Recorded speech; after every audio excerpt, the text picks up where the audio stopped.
the way I talk about with my members, it's chronic weight gain. And what I mean by that is that it has consistently gone up over time. Yes, there are periods where you sort of beat it back down.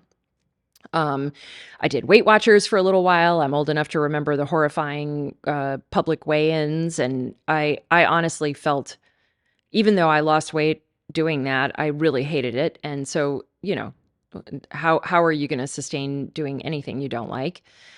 And that was the story for many years. I had all kinds of ridiculous purchases. I remember the worst one that I'll admit to is buying a pair of tennis shoes. There were these balancing shoes. I don't know if anybody remembers this. And they were wildly expensive too. Like I think they were like $250. And the idea was that you were going to walk around all day and be off kilter, and the idea is so hilarious to me now, knowing what I know about what it means to actually live at a healthy weight. They're like that a pair of shoes, albeit expensive ones, we're going to do anything for that is just, it's really hope over reason, right? Which is essentially what you can say about diet culture in general.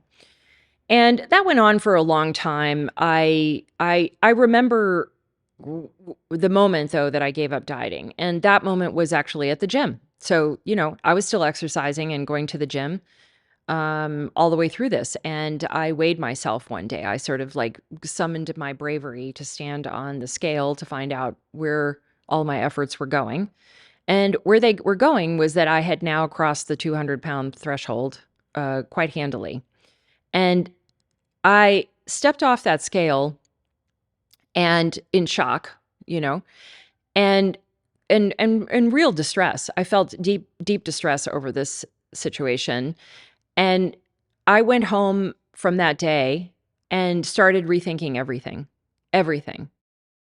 Every coping mechanism, every anxious scroll to figure out, who was going to have the best tip, which is also hilarious.